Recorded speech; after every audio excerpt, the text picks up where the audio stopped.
欢迎来到黎春正频道，请订阅频道，所以大家不要错过当天最热门的新闻。我们今天的时事通讯包括以下内容：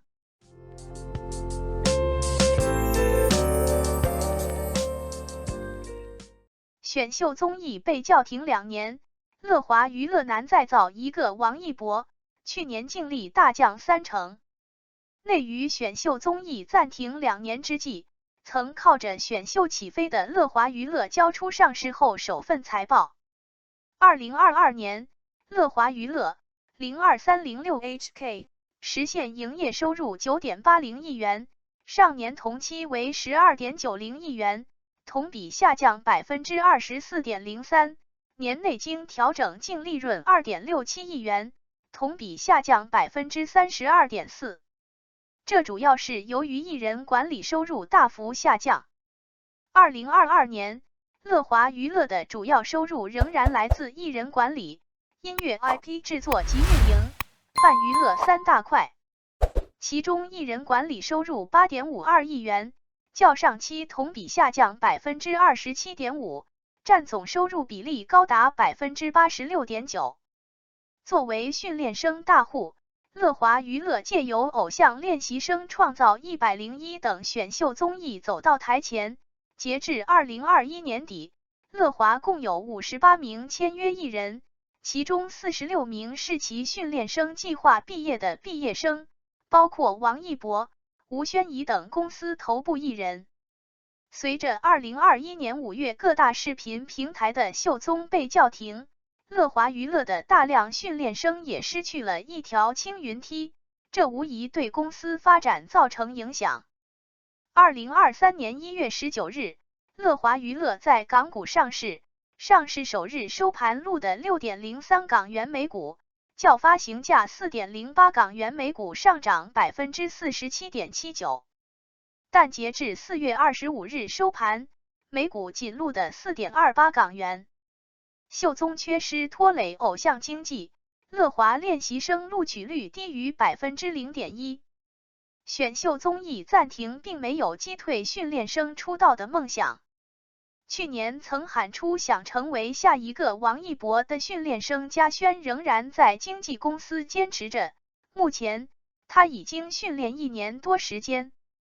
嘉轩告诉时代财经，公司会给我发放一些工资，但是出道以后需要偿还。而至于能否成功出道，当初信心满满的他也开始对时代财经感慨，训练生不是100%出道的，一切还是要看情况。事实上，在秀综消失后，训练生一夜爆红的大门几乎紧闭。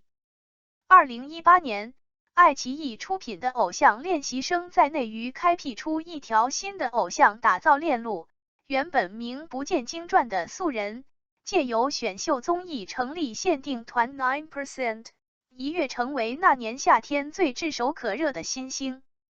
随后，爱优腾趁热打铁，推出青春有你创造营以团之名等多档秀综，诞生了火箭少女101、The 9、Rise 等男女团，成团限定时间2年。然而，野蛮生长的秀综很快被叫停。2021年5月4日，爱奇艺《青春有你3》被责令暂停录制。稍晚，优酷选秀节目亚洲超星团被曝中途停办，腾讯视频创造营2022面试暂停。至今，选秀综艺已经暂停近2年时间。4月25日0点，从选秀综艺创造营2021出道的限定男团 Into 已正式解散，这也宣告着内娱选秀团全部解散。国内最大的艺人经纪公司乐华娱乐也在收紧练习生招收比例。财报显示，2022年乐华娱乐的训练生计划在全球范围内接到超过14000份申请，但公司仅与11名训练生候选人签订训练生合同，录取率低于 0.1%。而2019年至2021年，乐华娱乐分别与19名、28名、50名训练生候选人签订训练生合同，整体录取率每年不高于 0.3%。事实上，乐华娱乐自身的发展很大程度上依托于训练生计划。目前公司头部艺人王一博、程潇、黄明昊、孟美岐、吴宣仪等均为其训练生计划毕业生，而他们出圈亦离不开内娱红极一时的选秀综艺。王一博担任创造营导师，孟美岐、吴宣仪高位成团出道，黄明昊则通过偶像练习生出道。缺失秀综渠道后，训练生再难出头。乐华娱乐相继推出女团 Name 和男团 Neverland， 香蕉娱乐打造嘻哈女子团体 Mint、X， 但均水花寥寥。内娱也出现一些代餐综艺，例如舞台综艺了不起，舞社训练生齐聚。该综艺由选秀综艺鼻祖中国好声音、加油好男儿等制作方灿星文化制作。乐华娱乐旗下艺人程潇是节目主理人，公司训练生周新宇通过这档节目首次亮相出道，同时旗下女团 Name 成员龙韵竹亦获得参赛机会，但节目声量远远不如秀综。训练生上升渠道受阻也对乐华娱乐的收入造成影响。2022年财报显示，乐华娱乐艺人管理业务产生的收入为 8.52 亿元，较上年同期减少 27.5%， 与2022年 8.08 亿元收入相当。此前，快乐再出发闪亮的日子等综艺制片人赵琳琳曾对时代财经表示，在筹备节目的过程中，会接到很多公司投过来的练习生简历，有出道的，也有没出道的，但他本人更倾向于有粉丝基础的艺人。节目设定是会员观看，所以需要一个起始点以及观众基础盘，不可能都是素人。练习生韩国选秀 C 位出道，乐华曲线救国。截至2022年年底，乐华娱乐共有68名签约艺人和58名参加其训练计划的训练生，其中18名在2022年成功出道，成为公司的签约艺人。训练生在乐华娱乐仍然体量庞大。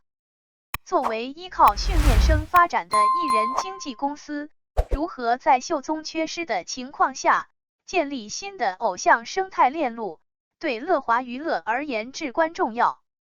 在刚刚结束的韩国 MNET 电视台选秀节目 Boys Planet 中，出道组9名成员有4名来自乐华娱乐，其中乐华娱乐练习生张浩拿下第1名，成为韩国选秀历史上第一个 C 位出道的中国练习生。不过，在此之前，乐华娱乐就面向韩国市场推出男团 Tempest， 虽然成功在韩国出道，但其在国内的知名度并不高。与此同时，乐华娱乐还将目光转向虚拟组合。2020年至2022年，其相继推出虚拟偶像女团 A、Soul、EOE 和虚拟男团量子少年。今年年初，乐华娱乐又与蓝色光标合作打造虚拟国风音乐女团无音。